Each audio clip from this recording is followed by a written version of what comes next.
इस वीडियो में हम लोग पढ़ने वाले हैं पार्टनरशिप एक्ट में अगर कोई माइनर एंटर करना चाहता है पार्टनरशिप एग्रीमेंट में तो वो कैसे कर सकता है, उसका क्या लायबिलिटीज़ है, राइट्स है, ये सब हम लोग डिस्कस करेंगे।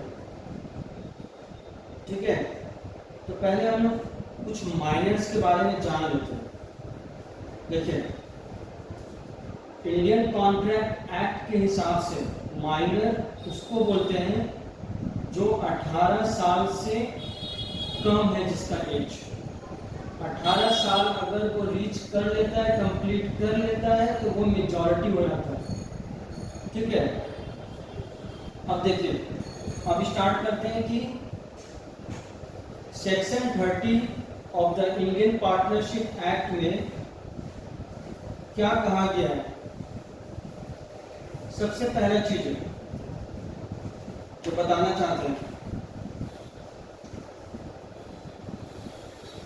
A minor is not capable of entering into a contract। ये सब पॉइंट्स हम पढ़ रहे हैं, इसका पूरा डिटेल आहिस्ता आहिस्ता करके आपको पता चलते जाएगा, इसलिए आप लोगों को कोई डाउट्स नहीं होगा। पूरा वीडियो देखने के बाद ही कुछ भी, पूरा वीडियो जब देख लेंगे ना तो आप लोगों के मन में कोई भी डाउट्स नहीं रहेगा। बस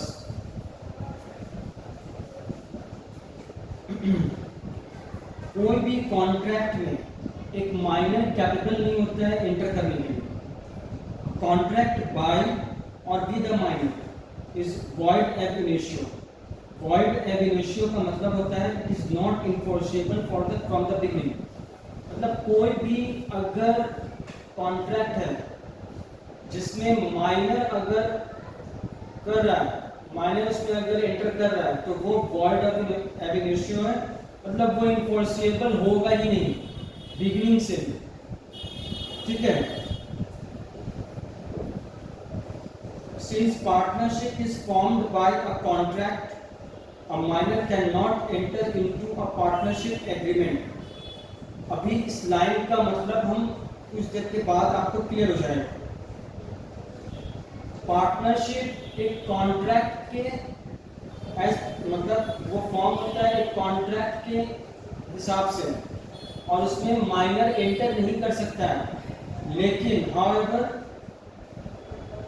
with the consent of all the partners for the time being a minor may be admitted to the benefits of existing partnership. यहाँ पर ये वर्ड देखिए आप लाइन पे, एग्जिस्टिंग पार्टनरशिप मतलब क्या है। पार्टनरशिप एग्जिस्ट कर रहा है पहले से, 3 लोग पहले से पार्टनरशिप का बिजनेस मान लीजिए कर रहे हैं, तब उसमें माइनर एडमिट हो सकता है बेनिफिट्स के लिए।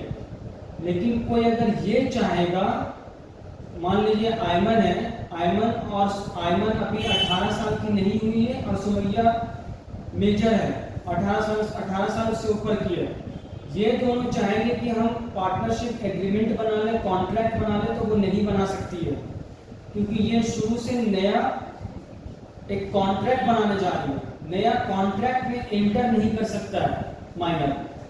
पार्टनरशिप एग्जिस्ट कर रहा था, वो बिजनेस एग्जिस्ट कर रहा था, उस बीच में वो एंटर कर रहा है, तब होगा वो बेनिफिट्स के लिए एंटर। अभी उसका एग्जांपल भी बताएंगे। The benefits of partnership include benefits which the minor would enjoy if he was a major. Benefits वो उसी तरह ही लेगा जैसे एक मेजर उठाता है। एग्जाम्पल देखिए, Muskan enters into a partnership with Sumaiya a minor for the benefit of Sumaiya the partners. मतलब ये सुमैया के साथ मुस्कान एक पार्टनरशिप में एंटर करना चाहती है, लेकिन सुमैया क्योंकि माइनर है तो इस वजह से ये पार्टनरशिप वैलिड नहीं होगा। There must be a partnership in existence before a minor can be admitted to its benefits। Partnership पहले से ही एक बिजनेस चलता रहेगा, उसके बीचों बीच में वो एडमिट कर सकता है किसी माइनर को, शुरुआत से माइनर को एडमिट नहीं कर सकता है। ठीक है, अब देखिए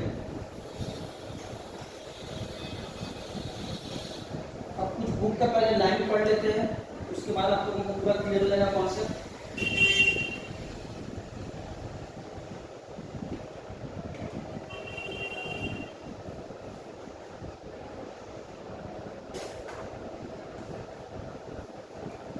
You have observed that a minor cannot be bound by a contract because a minor's contract is void and not merely voidable। जैसे कि मैंने पहले ही बता दिया, वही इस लाइन का मतलब है, माइनर कॉन्ट्रैक्ट में बाउंड नहीं होगा, ठीक है, क्योंकि माइनर के साथ कॉन्ट्रैक्ट करना वॉइड है। Therefore, a minor cannot become a partner in a firm because partnership is founded on a contract. Though a minor cannot be a partner in a firm, he can nonetheless be admitted to the benefits of partnership under section 30 of the act। ठीक है, ये admit हो सकता है। In other words, he can be validly given a share in the partnership profits। इसका जो share होगा वो उसको दिया जाएगा प्रॉफिट्स में। When this has been done with the consent of all the partners, then the rights and liabilities of such a partner will be governed under section 30 as follows। ये ऐसे माइनर एडमिट भी होगा तो सारे partners का उसमें रजामंदी चाहिए, कंसेंट सारे पार्टनर्स का चाहिए, ठीक है। ये नहीं कि 3 है तो 2 बोल रहा है करेंगे तो नहीं होगा, वैसे सारे पार्टनर्स का रजामंदी चाहिए, इसमें कंसेंट चाहिए। अब देखिए राइट्स क्या है। A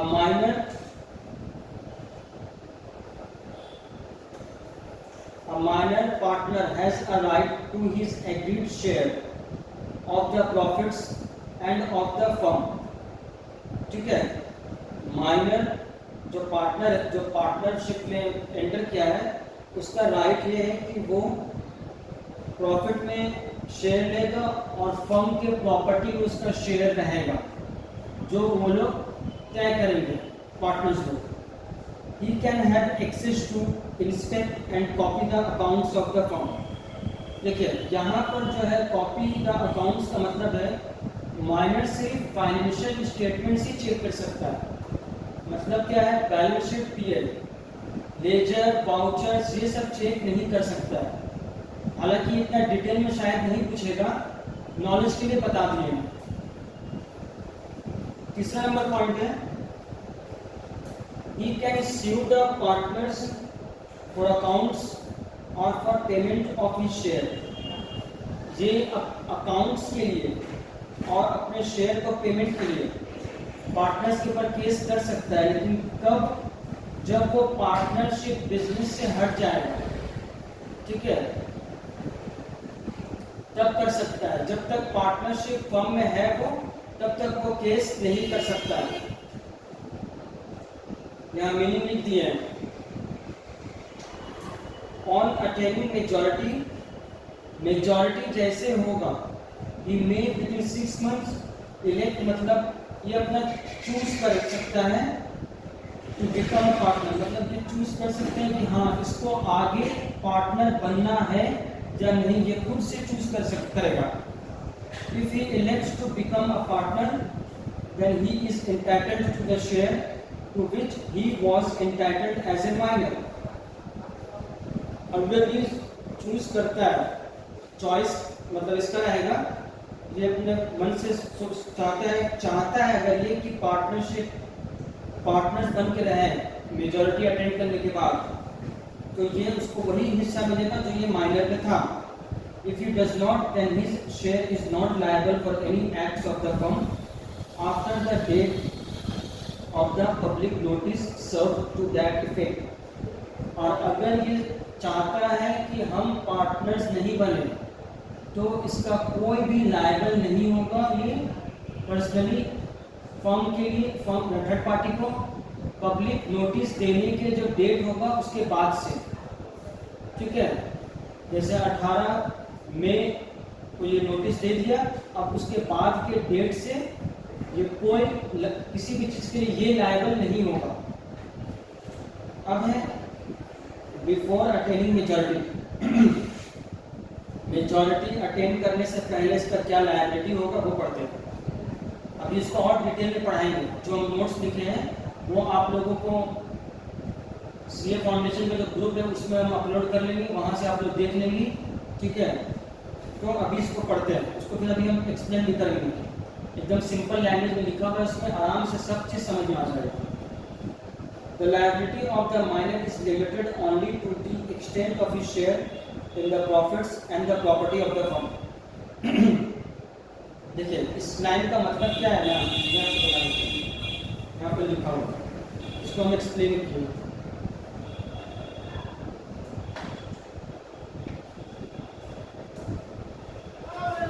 माइनर जो है बेनिफिट्स के लिए एडमिट हुआ है, ये पर्सनली लायबल किसी चीज में भी नहीं होगा। Only his share in the firm is liable for such acts.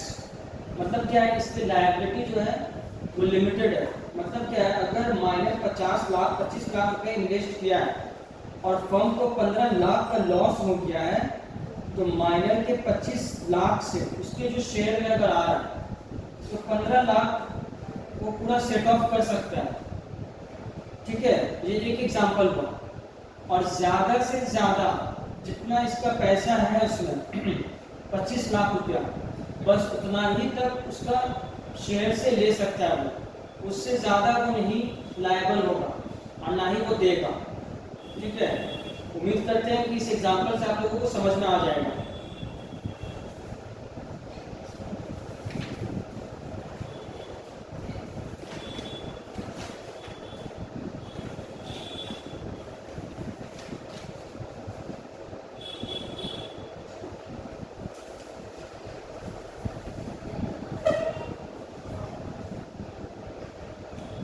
अब क्या है यहाँ पर, minor has no personal liability for the debts of the firm incurred during his minority.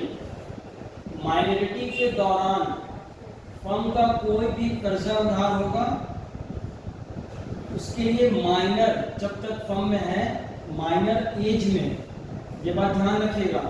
हम लोग अभी पढ़ रहे हैं कि जब वो माइनर है तब उसका क्या लायबिलिटी है, ठीक है। कंफ्यूज नहीं होना है, हेडिंग से पहले दे दिया है कि माइनर का क्या लायबिलिटी है।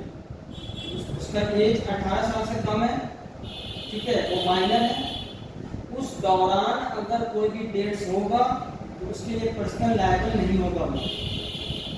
Minor can not be declared insolvent, but if the firm is declared insolvent, his share in the firm vest in the official receiver assigning. Minor को इंसॉल्वेंट डिक्लेयर नहीं किया जा सकता है, ठीक है। हाँ, अगर वो फर्म इंसॉल्वेंट हो गया तो जो उसका हिस्सा ऑफिशियल रिसीवर के पास रहेगा वो उससे रिकवर कर सकता है उसका प्रोपोर्शनेट बेसिस पे, ठीक है। ये चीज़ हमने बता दिया आपको। अब देखिए यहाँ पर कुछ पढ़ देते हैं। The minor admitted to the benefits of partnership does not have status of partner। मतलब क्या है, माइनर पार्टनरशिप में एंटर तो किया है लेकिन सिर्फ बिजनेस मतलब प्रॉफिट्स के लिए, वो उसका स्टेटस पार्टनर्स का नहीं होगा। जो एक पार्टनर कर सकता है करेगा, वो कभी वो उस पोजीशन पे नहीं रहेगा जब तक वो माइनर है। क्यों, जैसे एग्जांपल है, बिजनेस मैनेजमेंट में वो इंटरफेयर नहीं कर सकता। दूसरा नंबर, ये बात आप पहले ही बता चुके हैं, may not sue partners for profit and property except disconnecting his relation with the firm। मतलब जब तक वो फर्म में है तब तक अपना शेयर के लिए और प्रॉफिट के लिए, प्रॉपर्टी के शेयर के लिए और प्रॉफिट के लिए पार्टनर्स पर केस नहीं कर सकता है। और जब वो फर्म से हट जाएगा तब वो कर सकता है, ठीक है। अब हम लोग पढ़ेंगे जब वो मेजॉरिटी अटेंड कर लेगा, मतलब 18 साल का हो गया, अब उसके बाद क्या करना है।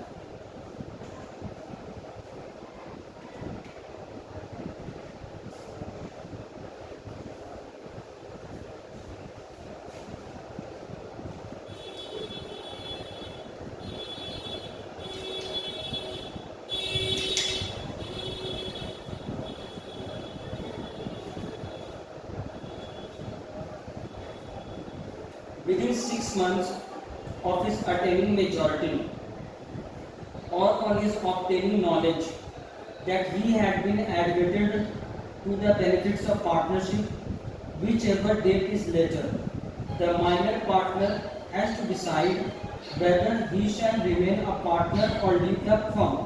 देखिए यहाँ पर क्या है, जैसे कि वो मेजॉरिटी, अभी इसके एग्जांपल में आप लोगों को देंगे, मेजॉरिटी अटेंड कर लिया, ठीक है, मेजॉरिटी अटेंड कर लिया, 18 साल का हो गया, उस 18 साल के बाद जो 6 महीने का पीरियड होगा वो पीरियड, या फिर जैसे कि कभी कभी क्या होता है, बच्चा 7 साल 8 साल का होता है, मतलब उसका सोर्स ऑफ इनकम के लिए उसके गार्जियन उसको पार्टनरशिप उसका नाम दे देते हैं, ठीक है, तो उस एज में ऑब्वियस से बात उसको पता नहीं रहेगा कि हाँ पार्टनरशिप के बेनिफिट्स के लिए हम इसमें, मेरे माँ बाप ने हमको एग्रीमेंट में रखा है, ठीक है, कॉन्ट्रैक्ट में, तो जब वो बड़ा होगा ऑब्वियस से बात है 18 साल के बाद उसको जब पता चलेगा, तो उसी के बारे में ये लाइन लिखा है, और on his obtaining knowledge that he had been admitted to the benefits of partnership, तो वो जिस दिन पता चला,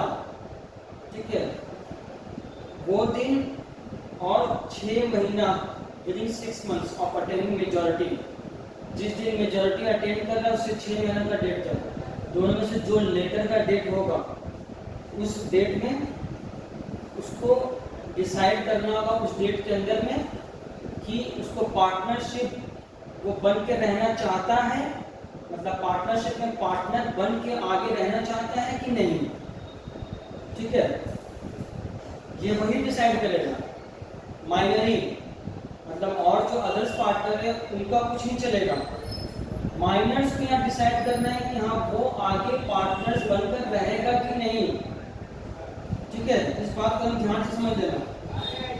अब हम इसका समझ देते हैं। The 6 months are counted from the date of his attaining majority or when he first comes to know that he had been admitted to the benefits of partnership. दूसरा बात, ये स्पेशल एंट्री का मतलब होता है नोटबुक, ये अगर पूछेगा तो नॉलेज के लिए बता दे रहे हैं, क्योंकि आप लोगों के बुक में तो नहीं दिया हुआ है, ठीक है, जैसे कि कोर्ट में केस चल जाए कि हाँ ये माइनर है कि मेजर है, तो उस समय माइनर जो रहेगा पार्टनर, उसी के ऊपर बर्डन रहेगा कि वो प्रूव कैसे करेगा कि इसके पास नॉलेज नहीं था कि ये माइनर है, मतलब क्या बता रहे सुनो,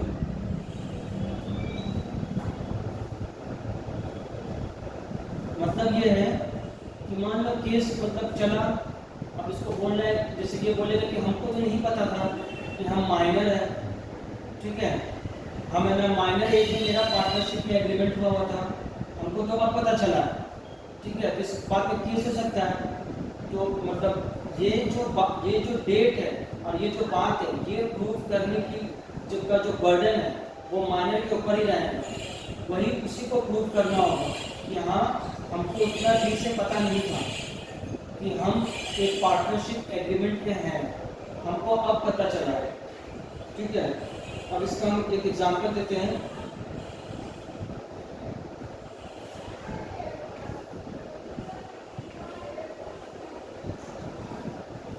ये स्पेशल एंट्री अभी शुरू में जूम डाला था तो दिखा नहीं होगा, तो मेरा आवाज़ से तो समझ में आया क्या होगा, इसको पढ़ेंगे तो आप लोग पढ़ने पढ़ते समझ में आ जाएगा। अब एग्जांपल देखिए,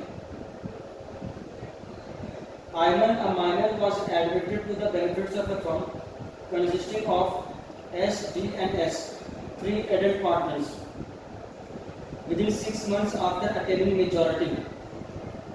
मेजॉरिटी जैसे अटेंड किया आयमन 6 महीने के अंदर में नोटिस दिया कि वो रेगुलर पार्टनर बनना चाहती है,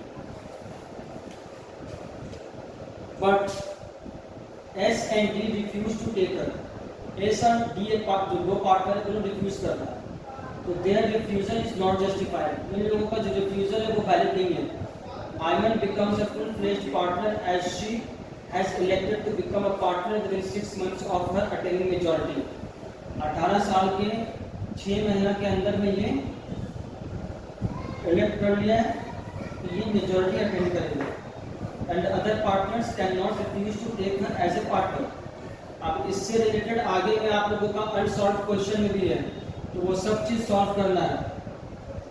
दूसरा एग्जांपल देखिए जिसमें डेट वाइज होना है। A, B and C are partners of the firm. Admitted D minor to the benefits of the firm. D attained majority on 6th March 2007. He became aware of the fact that he has been admitted to the benefits of the firm on 16th August 2007. मतलब क्या हुआ, इसको 16 अगस्त को ये knowledge हुआ, ठीक है, कि इसको ये पार्टनरशिप में इसके गार्जियन ने एडमिट मतलब एग्रीमेंट में इसको डाल के रखा है, ठीक है। Being undecided about the situation, he preferred to wait for some time before announcing his decision about joining the firm. तो इसको जब पता चला है तो हम बोले थे ना, वो वहाँ पे लिखा हुआ है whichever is later, ठीक है, जो डेट होगा मेजॉरिटी अटेंड करने का या फिर इसको नॉलेज होने का, उस डेट से 6 महीना के अंदर इसको 6 महीना के अंदर तक इसको पब्लिक नोटिस दे देना है। अगर ये पब्लिक नोटिस नहीं दिया तो ये ऑटोमेटिकली पार्टनर बन जाएगा, ठीक है। पब्लिक नोटिस ये देना है। पब्लिक नोटिस का मतलब ये नहीं है कि उसका जो पार्टनरशिप में जो पार्टनर्स है उन लोगों को नोटिस देना है। पब्लिक नोटिस का मतलब है कि कोई न्यूज़पेपर में छपवाएगा ताकि पब्लिक को पता चल जाए, जनरल पब्लिक को, ठीक है। तो on 27 Feb 2008 the firm suffered heavy losses due to an unforeseen event. A, B and C informed D that on account of such losses his capital in the firm has been reduced by 40%. Discuss the rights and liabilities of D in the above situation. देखिए यहाँ से 6 महीना 16 अगस्त से 6 महीना अगर जोड़ेंगे तो 16 Feb को होगा, ठीक है। तो 16 फेब को 6 महीना तक इसको पब्लिक नोटिस दे देना था। अगर नहीं दिया है तो ये पार्टनर्स बन गया है। अब ये पूरा फुल फ्लेज्ड कंप्लीट पार्टनर एक बन गया मेजॉरिटी अटेंड करने के बाद में, ठीक है। तो अब जो लॉस हुआ है तो इसका जो कैपिटल का अमाउंट था, मतलब जो हिस्सा का ये पैसा दिया था वो 40% रिड्यूस होगा। यहाँ पे देखिए इस क्वेश्चन का answer D becomes a partner in the firm after 6 months of the date, मतलब D पार्टनर बना है 6 महीना of the date on which he became aware of the fact that he was entitled to the benefits, ठीक है। 16 Feb को ये इसका 6 महीना खत्म होता है। Therefore he shall be liable to share the losses of the firm incurred since he was admitted to the benefits of partnership. His failure to announce his decision will have no bearing on the situation. ये अगर decision announce नहीं किया उससे कोई मतलब नहीं है, 6 महीना क्रॉस हो गया है, ये पार्टनर बन गया है।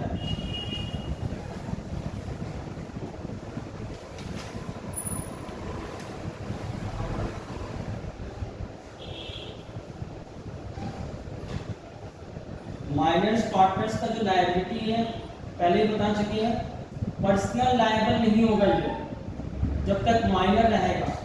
फिर से मैं बता रहा हूँ, एग्जाम्पल देते 25 लाख का, 25 लाख के बाद इसका कोई भी पर्सनल एसेट्स को नहीं खुद भी किया जा सकता करेगा, वो थर्ड पार्टी कर सकता है।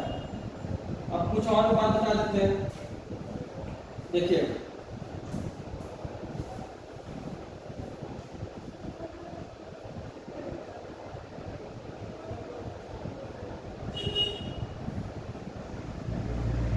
यहाँ पर है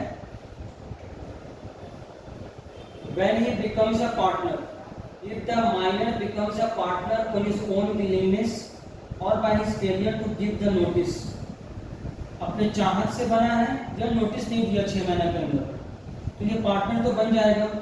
ये क्या होगा, he becomes personally liable। जिस दिन वो पार्टनर फुल पार्टनर बन गया, ये लाइन का बहुत बड़ा मतलब है, यहाँ पे देख लीजिएगा आप।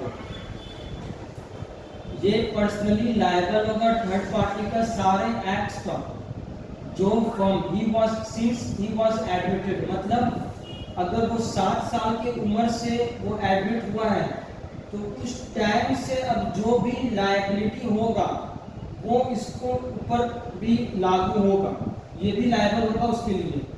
पार्टनर अगर ये बनेगा तो इसी के लिए माइनर को सोच समझ के आगे डिसाइड करना पड़ेगा कि हाँ वो पार्टनर बनेगा कि नहीं, क्योंकि जब तक माइनर था तब तक तो उसका शेयर करता, पर्सनली लायबल नहीं था ये थर्ड पार्टीज को।